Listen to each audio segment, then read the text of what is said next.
So good day everyone. For this video, we will discuss about payroll salary compensation and benefits, explain the benefits of the government employees, discuss the compensation in the government employees, describe the mandatory obligation of the government employees, and explain the mandatory taxes of an employees.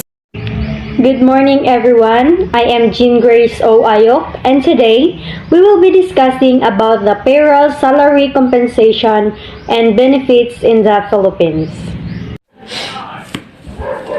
Payroll salary compensation and benefits in the Philippines as provided under the Labor Code of the Philippines, otherwise known as Presidential Decree Number 442, governs all employer relations, their right and obligation. When we say compensation, it describes the combination of payment and other benefits that an employer receives for doing their job. For the purpose is to attract, motivate, to maintain employees, and most of all, that good employees are rewarded fairly to improve performances. There are many different types of compensation paid to employees. First is the cash compensation consisting of wages and salaries. Second, retirement plans or employer contributions. Third, employer paid health insurance. Fourth, life insurance. Fifth, paid leave for vacation and sick days. And lastly, the disability insurance. Good day everyone. I am Riami P. Banawan and my assigned topic is all about explain the benefits of government employees. Under the Labor Code of the Philippines, the employees are entitled to monetary benefits such as the minimum wage, 13-month pay, overtime pay, mid-year bonus, holidays, vacation, and retirement. The minimum wage has been defined as the minimum amount of remuneration that an employer is required to pay wage earners for the work performed during a given period, which cannot be reduced by collective agreement or an individual contract. 13-month pay, the company grants a 13-month pay equivalent to 1 month's pay to all eligible employees provided that they work for at least 1 month during a calendar. Mid-year bonus, the company grants bonus equivalent to a maximum of half-month base pay to all probationary and regular employees. Holidays, 12 paid national regular holidays and 9 national special holidays per year as provided under Proclamation Number 986/2021 declared holidays. Vacation, 13th vacation leave with additional 1 day every year starting on the 3rd year of service and convertible to cash at the end of each year. Maximum vacation leave is 18 days. Retirement, the plan is 100% funded by the company calculated at 1 month's base salary per year of service based on the employee's latest basic rate upon normal retirement at age 60. Death or total and permanent disability. Early retirement benefit can be available to 10 years of service equal to 50% of normal retirement benefits. In addition, the Labor Code also requires employers to become member of the Pag-ibig Fund, PhilHealth, and SSS, as well as remit monthly contribution on behalf of their employees to these government offices. This ensures that employees have access to affordable house financing, health insurance, and social security benefits as mandated by law. Hello everyone, I am Anavi Alvas Lote. So, my report topic is all about the explain the mandatory taxes of an employee. So, explain the mandatory taxes of an employee. So, there are many different kinds of payroll deductions and contributions for employers in the Philippines to consider. First is withholding taxes. Withholding tax is a mandatory tax on the gross value of an employee's salary. Gross means the value before any payroll deductions have been made. For every payroll period, employers must withhold.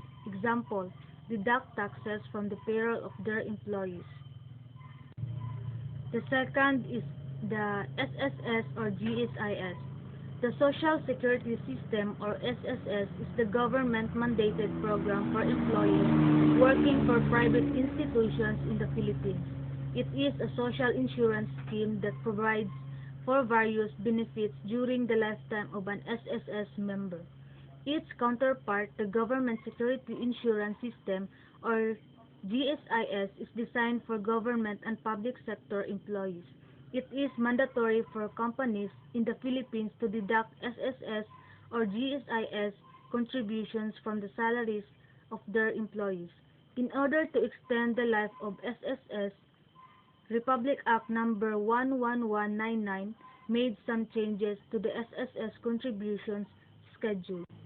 The third is PhilHealth. To ensure affordable health insurance coverage for working Filipinos, the government requires that all employees are insured through the Philippine Health Insurance System, commonly known as PhilHealth. PhilHealth Circular Number 2017-2004 set new PhilHealth contribution rates effective January 2018. It is therefore mandatory for employers to deduct part of each employee's salary and remit the equivalent payment to PhilHealth.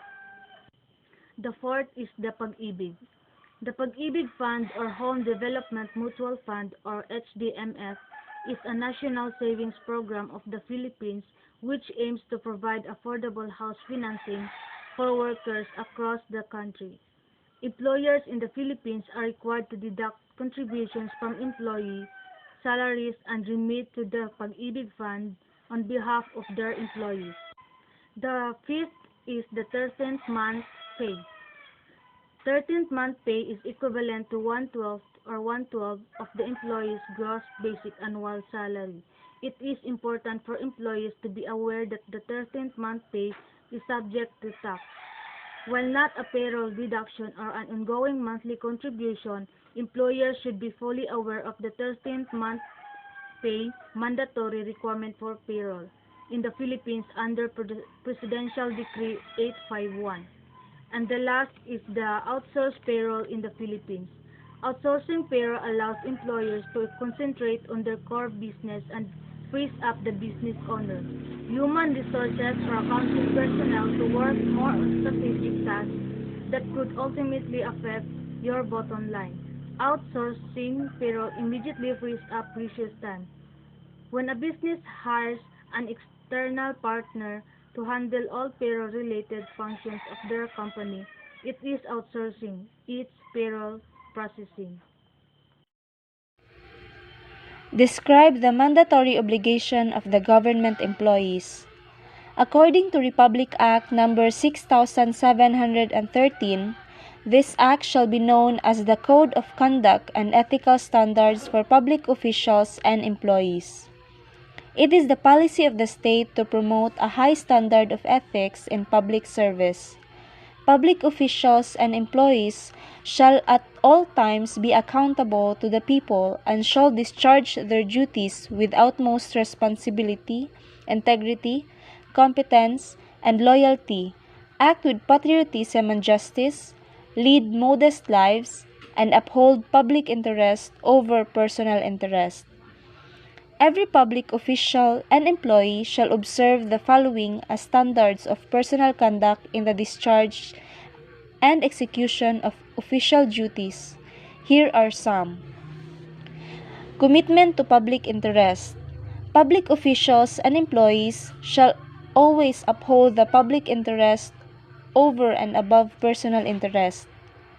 Next, professionalism.